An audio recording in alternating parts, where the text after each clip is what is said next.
right. And we are live. Uh-oh. Well, oh, almost. What's going on here? There we go. And we are live. The cable on the microphone wasn't going to let us.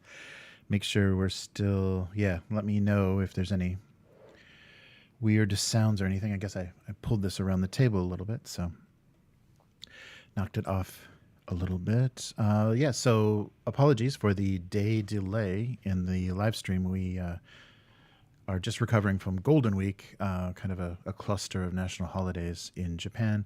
Chris was out of town and just got back yesterday, so we weren't able to do it on Friday. So did it on Saturday, but Chris is here in spirit, or in JPEG. We've changed the lighting on the set a little bit, so it doesn't quite match the same way.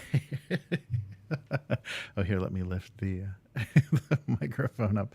There we go. Much more convincing illusion.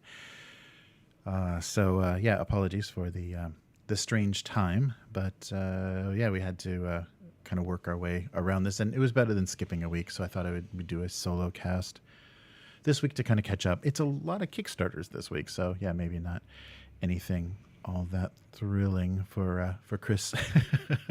So safe. All right.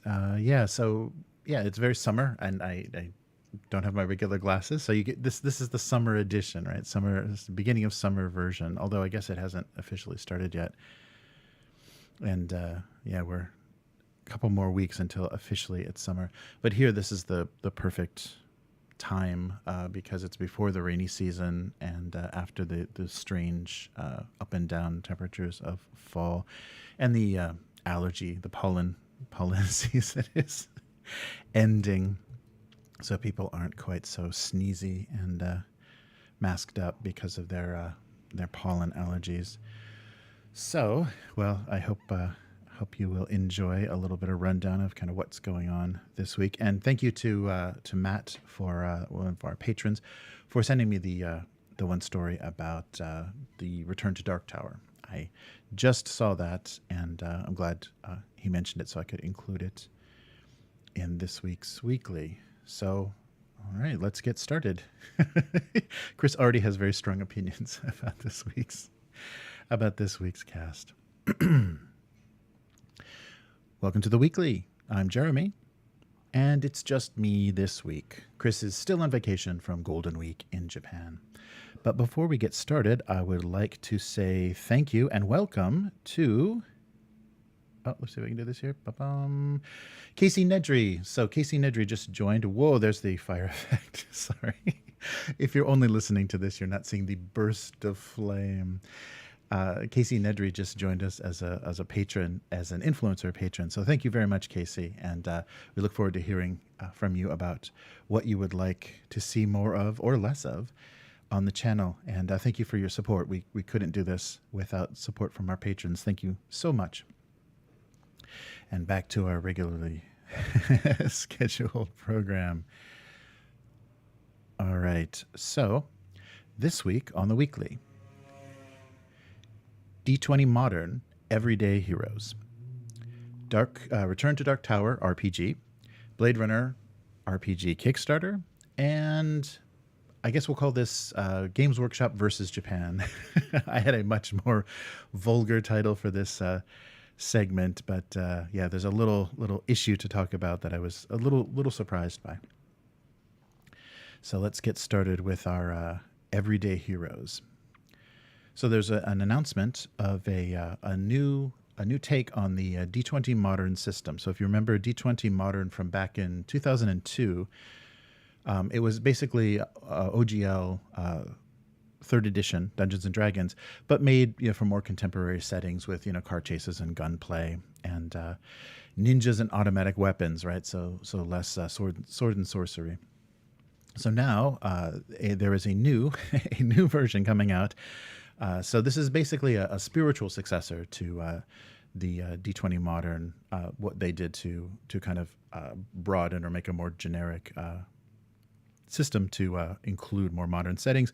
Everyday Heroes will use the D&D 5e rules, but the twist is they are also going to include fully licensed action IPs. So that's an interesting approach. So Yeah, so using the Open Game license for 5th edition, and with the involvement of co-creator of the D20 Modern, Jeff Grubb, they are working on Everyday Heroes, which will offer you generic action archetypes. So these are going to be, they're going to be generic, but then they're also going to have, in what they're calling cinematic adventures, licensed characters and settings. So Evil Genius Games has said they are going to include some of the IPs. They will be Highlander, John Carpenter's Escape from New York, Roland Emmerich's Universal Soldier, Rambo First Blood Part 2, and Rambo 3. No Rambo 4, I guess. Paul Verhoeven's Total Recall, The Crow, Guillermo del Toro's Pacific Rim, and Kong Skull Island. So a very interesting stretch of IPs across kind of the 80s, 90s, and today. Hits of today. So I think the problem with this is, so they do have the IPs to use the characters' names and kind of generic license. If you've seen some of the like Marvel video games that are based on the heroes that are included in like MCU movies, they don't have the license for the likeness of that specific actor. So the likenesses are a little on the generic side. So it's that the named character and the look of that character, but probably the face is not going to be, Kurt Russell. It's not going to be Sylvester Stallone, because I think that's additional money. And a lot of times actors aren't even willing to license their likenesses in certain cases. So the owner of Evil Genius, David Scott, says that there will be more announcements as we lead up to the May 17th launch of the Kickstarter. So this will be, of course, coming to Kickstarter. I warned you, there's going to be a lot of Kickstarters this week. So Everyday Heroes, this is a quote from the lead designer, Siegfried Trent. Everyday Heroes is an action game set in a modern setting. The theme setting, the mood, the feeling of D20 Modern, the rules, the simplicity and modularity of 5e, merge those things together and you get Everyday Heroes. Throw in a dash of a lot of action movie tropes and ideas, then creativity from myself and Chris Goober-Ramsley, the other lead designer, and then season with the wise sage advice of their good friend Jeff Grubb and others in the industry. So that is Everyday Heroes in a nutshell, according to the one of the lead designers. So the campaign will include a core rulebook that will give you 6 character classes, 18 subclasses, 50 new professions and backgrounds, and 100 feats or foots. Feats. All right. So the revised rules will include things like chase scenes, expanded rules for firearms use, armor, cover mechanics, and things like that. So Scott said it's gunplay that they really want to use to separate this from what you can do in regular 5e. So things like cover mechanics are very important. So another quote from Trent says, "You don't see John McClane running around in body armor all the time. We wanted a system that was realistic. If you're running a scenario and you have armor on and you want to do what it's supposed to do in the real world, stop bullets or deflect a sword, then it's a more traditional kind of armor. What we did is made up a system where if you're going good in combat, you don't really need your armor. It's a failsafe." So I guess maybe plot armor would be a more accurate take on what they're going to do. When you go to the movies, Scott continues, people spend a lot of time dialoguing while in cover. When there's a romance and the story happens, that way you are not just standing there and shooting each other. It's so interesting and strategic about how you're hunting for cover, strategically using every single step in order to maximize that. It's just a completely different game than D&D. So they're stressing, I guess, movement is going to be, dialoguing and movement is an important part of this new system. And also, this was curious, the stakes are highly customizable. So the game master basically decides if you are out of hit points, what that means. If it means you're knocked out of the game or your character is dead and you need to roll up another character. So I guess it's just based on the scenario that they've created and how important these characters are to that narrative. So with the Kickstarter, they're going to be releasing cinematic adventures. And each will focus on a well-known franchise, in kind of the 80s action movie genre. So there are 8 100-page supplements available at launch. And half of that 100 pages is going to be game mechanics. And, each setting is going to kind of require its own game mechanics, whether it's, leaning more towards sci-fi of Total Recall or, something more simple like Die Hard. So they, and then the other half will set up the adventure and the characters that are going to be in that scenario. So Everyday Heroes is very close. If you're familiar with the D20 Modern, the mechanics are going to be very close. The heroes and subclasses for things like strength-based characters are called strong heroes, dexterity are agile heroes, constitution-based are tough heroes, and intelligence-based are wise heroes, charisma-based are, of course, charming heroes. And so a mechanic that kind of changes things and stands out is with smart heroes, you have a thing called genius points, so kind of a point economy in the game. And what that allows you to do is kind of retroactively change the narrative in the story, similar to what Blades in the Dark does. So kind of resembling, mechanically, they said like a spell casting. So here's a quote from Ramsley. One big example would be knowing the layout of a building. This is for using your genius points. You and the player aren't sure how to get in, and you don't know how many guards there are, or you don't know what floor the thing is on that you're looking for. Your genius character says, "Oh, I know. I looked at the blueprints for the building last night, and they're so smart that they knew how the building was built, and they know the people reposition their guards, and they know just about everything that they could predict of those things that they could predict." So this is interesting timing for a kind of an update to this system. I mean, 5e is at its kind of height of popularity, and that's kind of when D20 Modern came in. Is when D&D 3rd Edition was very popular. It had a lot of players. They're like, yeah, so if you want to use this system, and then the open game license allowed them to make a system that applied to things outside of fantasy. So is this the correct timing, and is this the correct approach, like using going after licensed IPs? Because that could not have been cheap, depending on the terms and how they did it. And is that going to be satisfying if they're not going to use stills from a movie in these cinematic adventures?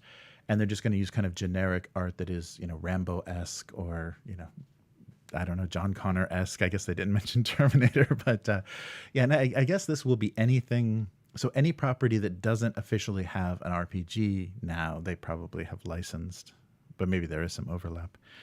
So I don't know. I mean, with $1 billion, I guess Hasbro was touting $1 billion in sales. So that's not all D&D, but that's a lot of 5e. So maybe this is good timing, and this will give people the chance that if they don't want to stray too far from a system that they know, this is a familiar system that lets them play, something else. So a quote from Grubb said, "It's been 20 years since the original D20 Modern has come out, and game design has evolved. It's not so much duplication as it is inspiration. Basically thinking the same things that we face while making the D20 Modern and saying, okay, how do we handle this in this modern situation? How do we handle this in today's world? How do we handle it with today's mechanics?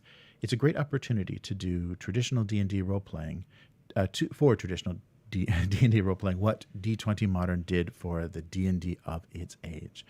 Yeah, so they're going to be updating things. It's funny, though, because it's going to be a modern system, but it's going to be relying on kind of 80s tropes. So there'll be kind of a modern and retro. The mechanics may be modern, but the setting and everything will have a very retro feel. So available now on the website, the Evil Genius website for Everyday Heroes, is a quick start guide and a lookbook. So it shows off all of their 18 subclasses, free to download on their website. So I'll put a link to that in the description. And May 17th, I guess that's the same week as Warzone Eternal, same day, their campaign will go live for Everyday Heroes. So yeah, I'm curious to take a look at what they want to do with this and how they're going to go about it, and especially how they're going to use the IPs. It would be really fun to see these cinematic adventures and how they kind of propose. If they do it something like Alien, the Alien RPG did it, I think that's really nice to have a film structure, have a climax, and have a kind of a finale. So the whole adventure itself has a shape, and it's familiar. So you can come at a familiar story in a different way and see if the players will, like I can imagine setting up the Predator, the Predator scenario might be fun to play out if it goes differently. And, Arnold isn't the final girl in the story. So things like that may be fun to play. And I'm I want to see that list. I'm really curious what they are going to do with that. So check that out if you're interested, and if you have some love for the D20 Modern system, this will be a way to update that and maybe entice some players into playing something other than dungeon crawling swords and sorcery. But if you love dungeon crawling swords and sorcery, well, then another Kickstarter is waiting for you. The Return to Dark Tower was a revival of the original Dark Tower board game with the central, kind of somewhat somewhat game controlling plastic Dark Tower in the middle that played songs and kept track of your troops and told you were starving to death and all those good things. So they developed Restoration Games developed a kind of a revival of this game, and it's very, very beautiful, beautifully done. I have yet to receive my copy, so I'm actually just saying that from JPEGs and photos of things that may or may not exist. So someday I hope to have a copy in my hands. I think we're the last to be served.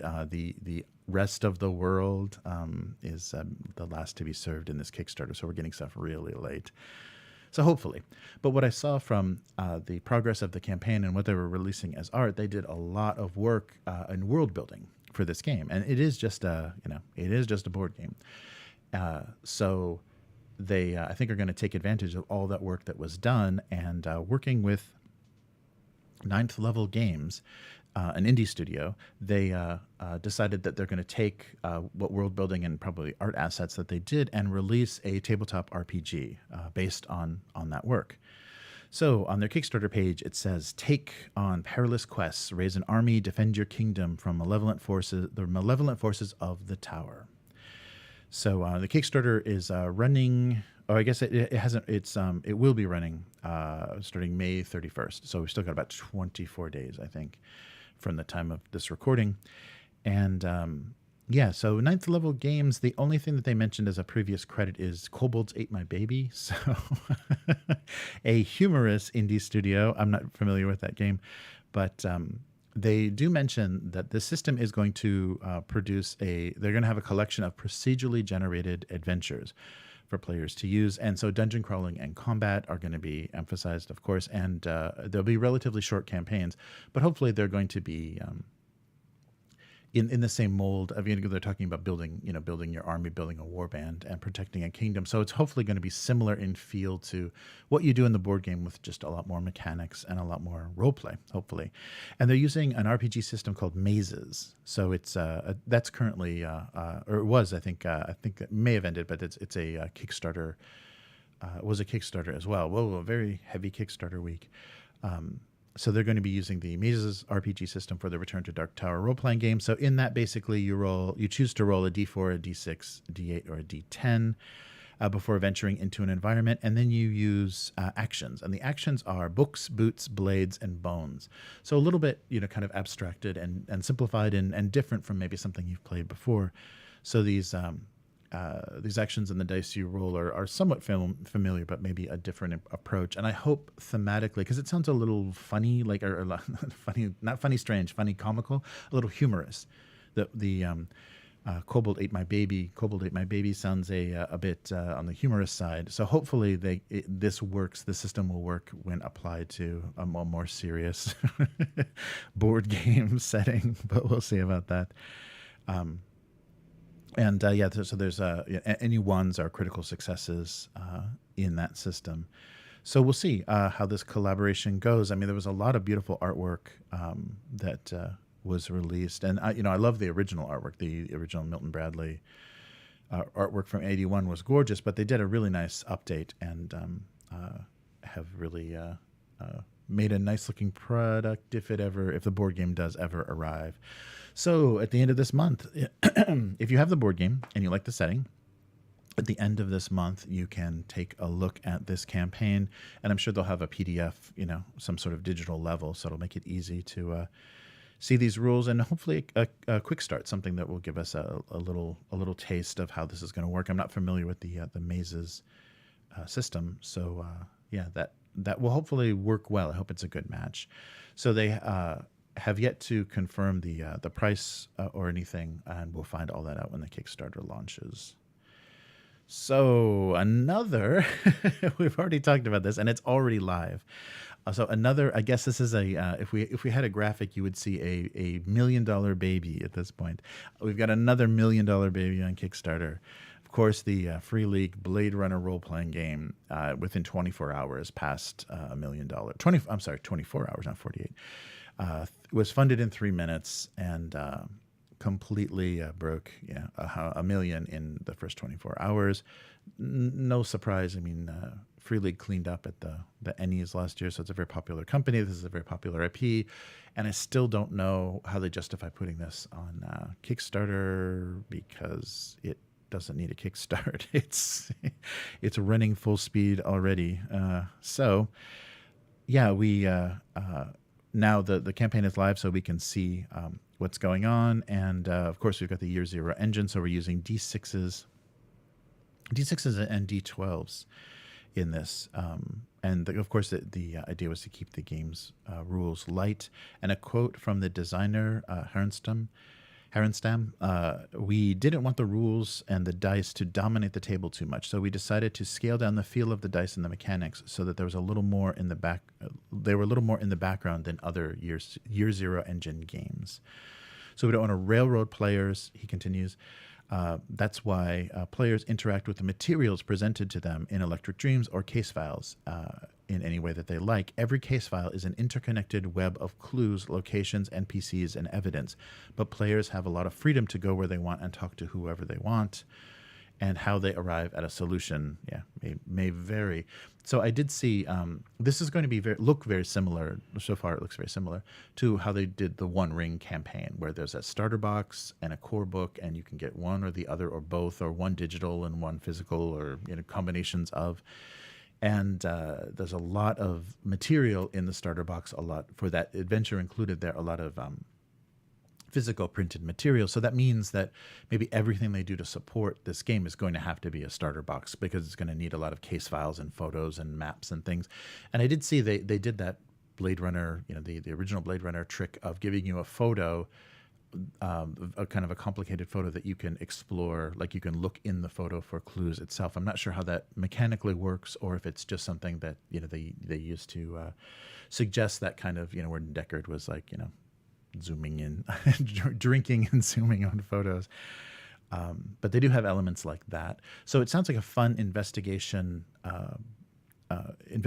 approach to this, which is good because it's basically tech noir, detective tech noir. It's not really, Blade Runner is not really cyberpunk, although the look of it has been what people are calling cyberpunk. It's about investigation. So you're going to be playing Blade Runners, you're going to be playing investigators, or different types of investigators. So the core book, physical book, is going to run you $55. There's a bundle that'll get you the core book and the starter set for $95, and it goes up from there. And of course, there's a special edition faux leather cover with a holographic stamp of that Blade Runner kanji for Origin that they used.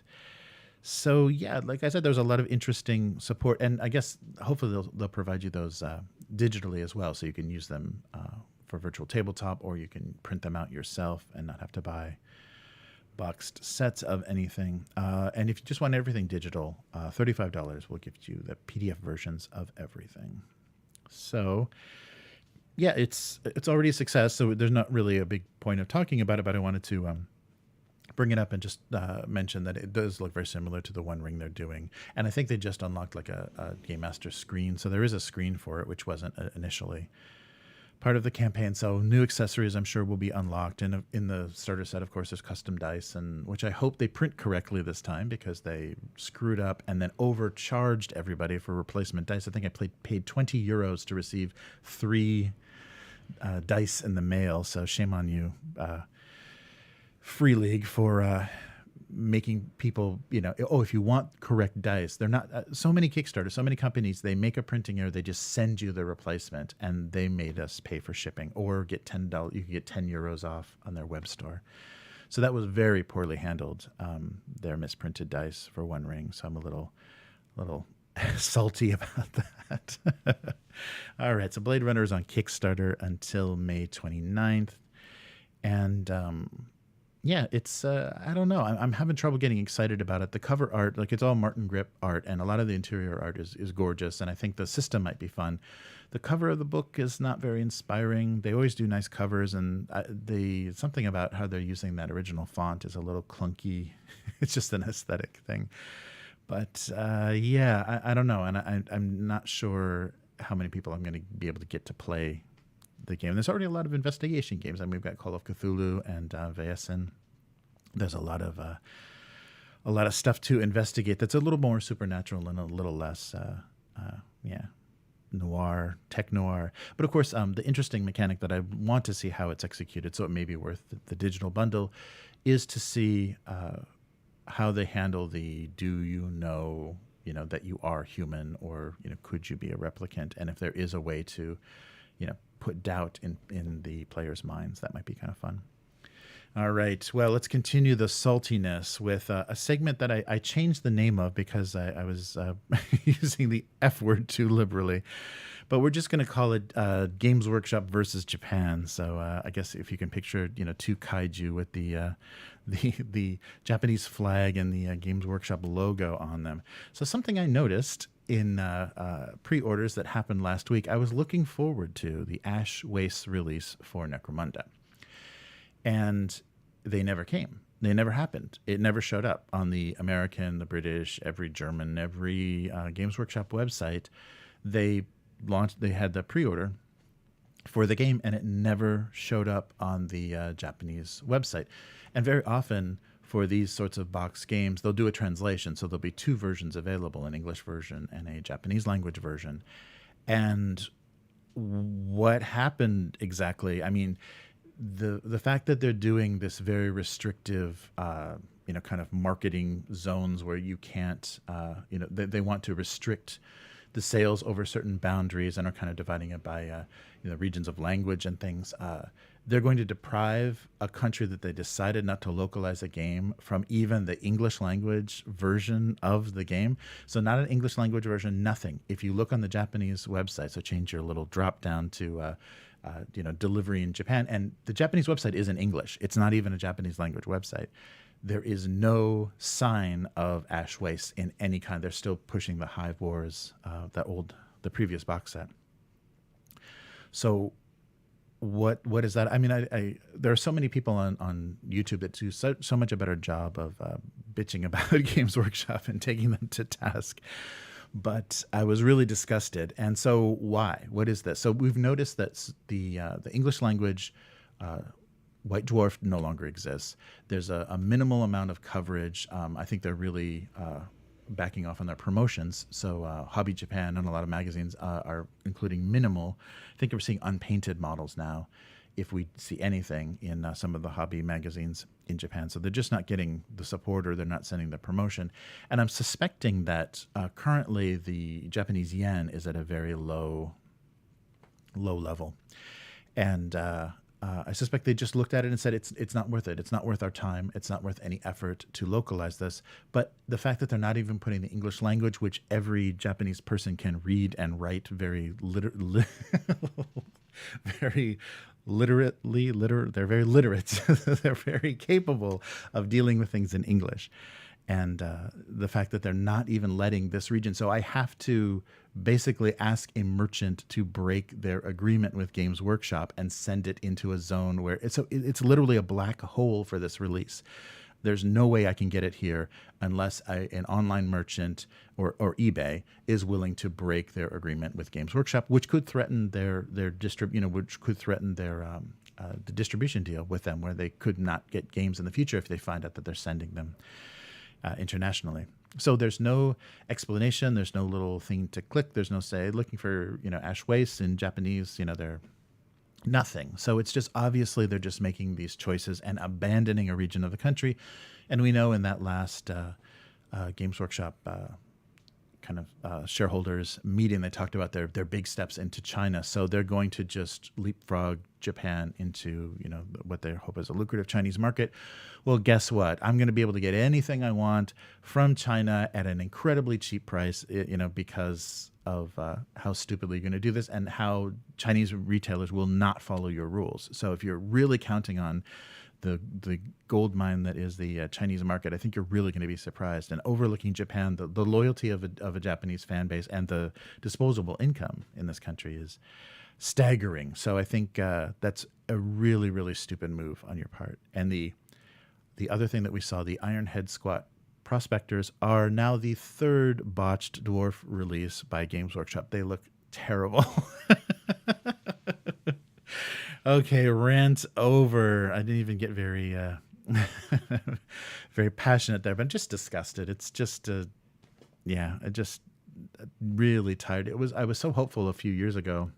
I guess it's been like 5 years now, when Games Workshop showed up in Osaka, because usually only Tokyo gets these sorts of things. So I was happy to see that, but the support that they've gotten is pathetic, and now they're just stepping away. Now they're just slowly stepping away, and some releases are not even available. Like, they're not even legitimately available. So after this recording, I'm going to head down to the Warhammer shop and talk to the guy and see exactly what did happen. So I will update you if I get any good information from the guy running the store there, if he's able to talk, if he's not under some gag order about no, Games Workshop loves Japan. I'll try to get some supporting something to support my conspiracy theory. But it really sucks. It really sucks that they're backing away. So we're not going to see. I guess we're going to get a lot of the big releases from Warhammer and Age of Sigmar, but we're not going to get boxed games and things, because they don't even stock those on the shelves. Those are all usually pre-order only in the tiny little games in the tiny little Warhammer stores they have here. They don't carry much inventory, just the big releases. So that will do it for this week. And sorry, I never flipped back. So Chris has been gone this whole time. So let me bring Chris back. And thank you again, Casey Nedry, for becoming a patron. Your support is greatly appreciated. And so your name was, we've had your name in honor of your support all episode on the live stream. And so Chris is back. And so you can find what Chris is up to on Twitter, mostly, HiveMind with Y's instead of I's, and also on itch.io. And many other places. I think Drive Through RPG, you can find HiveMind doing all sorts of things. So hopefully Chris will be back next week, unless the vacation gets extended, and I will no longer be in vacation mode next week. So visually, if you can't see this, it was quite a startling change. But anyhow, that will do it for this week. And I am this week, of course, it got skipped because of the vacation, but I do on Monday nights, North American time, kind of Tuesday afternoon Pacific, a live stream of my single panel gag cartoon called Domestic Abuse. You can find that under Abuse Cartoons on all social media, as well as YouTube and Twitch, where the live stream gets archived. And the archive of the actual comic strip itself, or the single panel itself, is at gocomics.com/domesticabuse. And if you want to support, like Casey did, our what we're doing with our website and YouTube and podcast, please visit patreon.com/upturntable. And of course, upturntable.com is where you can find everything that we're doing and links to all that good stuff. And you can also do the same thing as you can on Patreon by just joining on YouTube. So click the join button under this video if you're watching to become a YouTube member, and that will give you the same benefits. And what happens on Patreon is the audio from this live stream is the RSS, goes onto the RSS feed, so you get the entire episode, whereas the regular free podcast is just from the hello to the goodbye. So none of the chat questions or anything or any other interaction gets included on the non-patron side. So thank you once again to all of our patrons for supporting us. It's a great thing, and we're going to have a lot more support with, especially with the Warzone Eternal coming up, a lot more support for Mutant Chronicles, and we'll still be mourning the death of the RPG, the 3rd edition RPG from Odysseus. And we will see you again next week. So wait, I think I'm getting a call right now. Oh, here we go. Wait. My phone, it's not doing it. Later, mortals. And that was Chris. So thank you very much. Goodbye.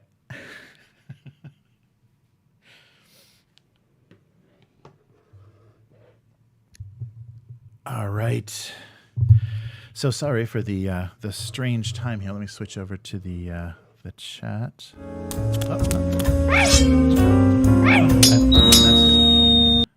There we go. A mess here with my scenes. All right, so let's see if anybody made it. Oh yeah, Miguel. All right. How's it going, Miguel? Sorry to sorry for the crazy Saturday cast here. Hopefully that cable is not going to act up. Glasses. Oh right, yes, this is my vacation mode. Yeah, we're becoming a little hipper around here. No, I just thought it would be funny. I was going to do a green screen thing because Chris wasn't here. I was going to do a green screen thing and screw around with palm trees of the ocean or something behind me, but yeah, gave up. I thought this would be easier. I thought this would get the point across. So Miguel was saying, yes, of course. Yeah, Games Workshop overcharges. And so he also says, so according to what I know, the Japanese releases are delayed 2 to 3 months due to shipping issues. We will get them someday. Oh, so that's what it is. I was really guessing. Yeah, some supply chain thing was, kind of in there as a possible. But I was also thinking that, we lost priority because of the weakness of the yen. Yeah, it's too expensive to send to Japan probably, and the items need to fly first class with JAL. Yeah. So that's true. Getting things onto the island has just probably become more and more expensive, and I guess they've made us eat that cost, but maybe now it's just getting to the point where the pricing would be ridiculous. So things like those boxed games would get so out of control, and I know Australian Games Workshop fans feel that pain too. Getting stuff to Australia is not cheap. Miguel says, and I'm sending a pic somebody linked to me with those new squads. Oh, yeah. Yeah. Ugh. They're not great. The squats are, I guess, I don't know. I don't know what they're going for there, but there's a lot of goatees. And I guess, squats aren't technically only dwarves. They're kind of halfling, just short guys. But I'm seeing a lot of goatees and mohawks and clean-shaven, dwarves. So I'd prefer a more bearded approach, but what are you gonna do? Oh, Miguel also said, Games Works GW staff will never offer you information you don't already know due to their gag orders. Yeah. So even if that's the case, it'll be very, very evasive. Yeah. So I think you are right, Miguel. There's not going to be any new information coming from a Warhammer shop. Their game is their job. Yeah, their job is on the line after all. Yeah. Oh, nice. Oh, nice. Well, I'm glad you could make it, Miguel. Thank you so much for being in chat. I appreciate it. Yes. So sorry about the strange time this week. Everything got screwed up with the holiday. So it's going to be one of those unwatched solo casts. But it's good. Oh yeah, we've got the chat seems to be working on the stream there.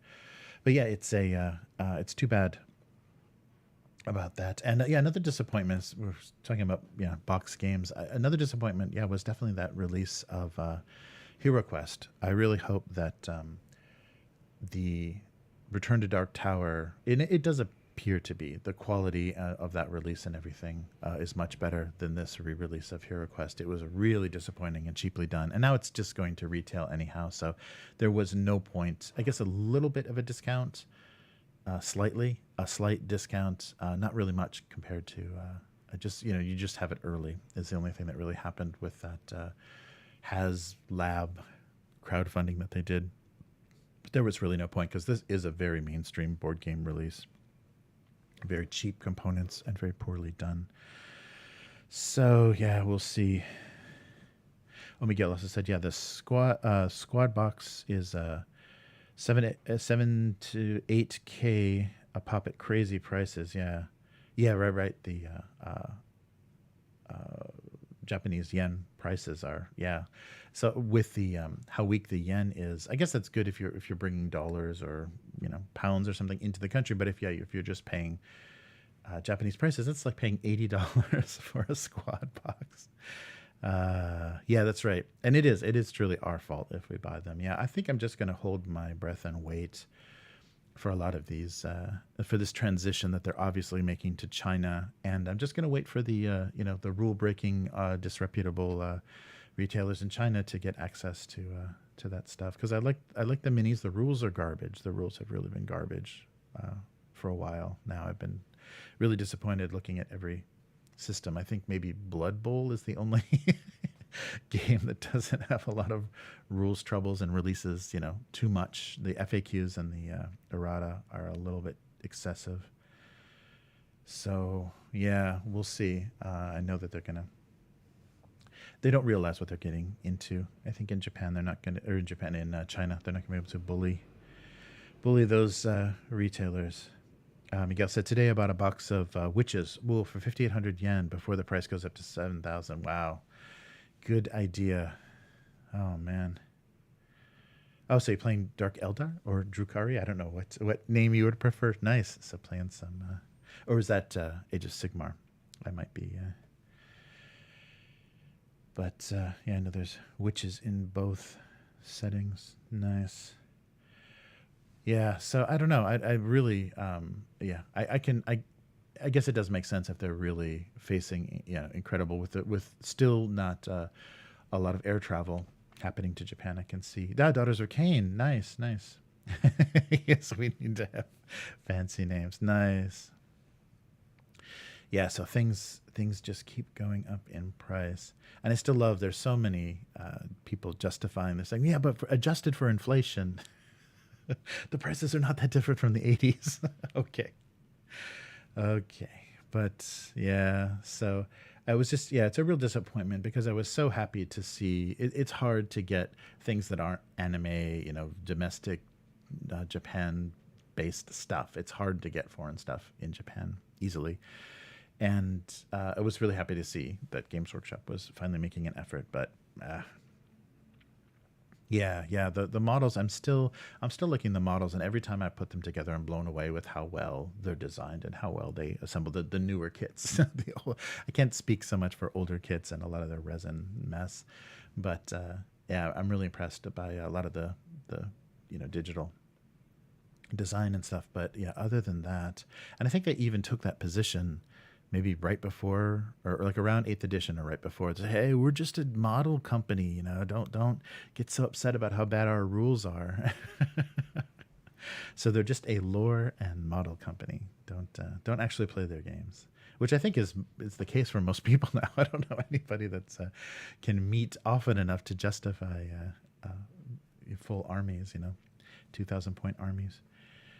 Yeah, so that is that. But yeah, I'm going to post, I keep, things keep getting in the way, like these holiday things. I'm going to post the script for the Chronopia. I did a Chronopia kind of summary of the first edition lore, and I wanted to post that. I wanted to do it during the Kickstarter kind of as a promotional thing, but that's the script for the first video for doing kind of a Chronopia series. So it's kind of a long script, and I thought it might be a nice introduction thing. So while we're waiting for the everything since the Kickstarter's finished, while we're waiting for that to fulfill, hopefully that'll get some people interested in taking a look at the game, and there'll be a late pledge on that as well. And then looking forward to Warzone Eternal. I'm really curious how they're gonna. I really loved talking to Alex, and he was really straightforward with everything that they're doing. I just wish they would stop trying to temper I guess you have to, though. The internet is always building things up to, we're going to get a full release of every unit we've ever seen, but they keep trying to temper our expectations with it's going to be small. We're going to start small. People are just going to be happy with anything that they see because it's going to be nicer sculpts than as much charm as the retro metal stuff has. They're going to be nicer, easier to model, or easier to finish, paint, and assemble miniatures than we've had before. And so I'm looking forward to that, and I can't wait to see like what they're doing, what everything looks like, and what they're doing, because we've just seen they haven't teased so much. So hopefully maybe the week leading up to it, we're going to get more releases, especially on the Facebook group, about what's going on with Warzone. but we shall see. Nice. Yes, nice. Yeah, I know Stygians. I hope we get some Stygians out of Chronopia. I think though, I think that the way that they've approached things, I can imagine that they will kind of bash on regardless. I think we're going to get a lot more, some good solid support from the German company that's doing Chronopia, and I really like those guys. Both Martin and Ilias were so charming and so nice to talk to, and they have so much passion for the game. So I have a lot of hope for Chronopia, and hope I can feel that same kind of passion and everything from the Warzone release. We shall see. Yeah, I'm not sure either what I want to do with Warzone as well. I want to support them as much as possible, and love to play the rule set. I'm curious about this rule set, and we do still have the previous rules. So that's the previous rules with new. Yeah, Miguel said Mishima was his first love. Yeah, it's gotten a lot of meh releases. Yeah, that is true. Yeah, I'm just gonna kind of take a look and see. I wonder, and it does probably depend on the sculptors too. You're going to be able to see the passion of the, what units and what factions, what corporations they like from the sculptors. So I can see like Bauhaus looking amazing, or Imperial looking amazing if the sculptor, if they really love that particular mega corporation. So we shall see. And yeah, there's a lot to we've already seen. That's the thing that is going to be strange. We haven't seen Chronopia miniatures since that initial Heartbreaker release, those releases, but we have seen a few attempts at Warzone. So we've seen the Protoss version of it. We've seen the Siege of the Citadel, Modifius, miniatures from that board game. So we've seen a few attempts at getting those models looking good. So they need to really kind of knock it out of the park, especially if these are going to be multi-piece kits. Make it look really strong and really unique.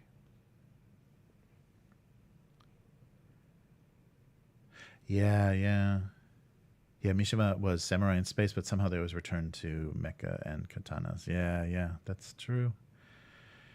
More power armor would be good, and big shoulder pads. Yes.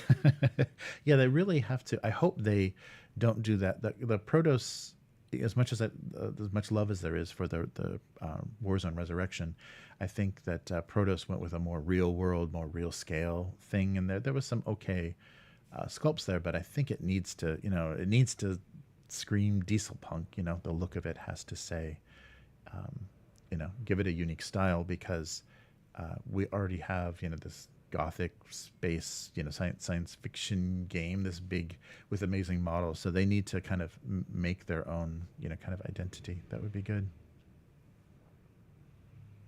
Oh, cool. Yeah, Puppets of War make some killer samurai space marines. Oh, I can imagine. Yeah, and there's so many. That's the frustrating thing too, when models produced for a licensed game that get released aren't as good as you hope, because there are so many sculptors now with Patreons that are releasing STL files of their work that just do amazing work. I mean, there's some really killer stuff out there on monthly Patreons and on Gumroad and my mini factory. There's some really good stuff. Yeah, I hope this is back to diesel punk, and I hope the rules have a good kind of brawliness to them, a good crazy mass war feeling, and I hope they scale well too. So if we're starting small at skirmish, I hope they'll scale up well. We shall see. I don't know. I like the passion of Chronopia, and I'm a little worried about the distracted, because the rules designer, even though he has a lot of experience with kind of doing a spiritual sequel to Warzone, is working on juggling many projects at the same time. This isn't like an on-staff person that is like dedicated to this project. They're just fitting it into a schedule. So we shall see. I want to see those rules. I'm really that's gonna mean a lot. and hopefully we'll get a peek, some sort of preview of those soon. All right. Well, I think that's going to do it for this week. And yeah, I apologize for being a late and a solo cast, but we'll be back in full force soon without the sunglasses. All right. So everybody, take care, and we'll do the same thing again next week. And take a look in the notes for any of the I posted the Evil Genius downloads, the Kickstarter for Blade Runner, and also if you want to support us for free additionally, just use our affiliate link for Drive-Thru if you're ordering anything from Drive-Thru, and that helps us a lot. That's a great easy way to to support what's going on, because it gives us credits that we can then spend for review copies of stuff. All right. So everyone, see you next time, and take care. And we'll do this again next week. Goodbye.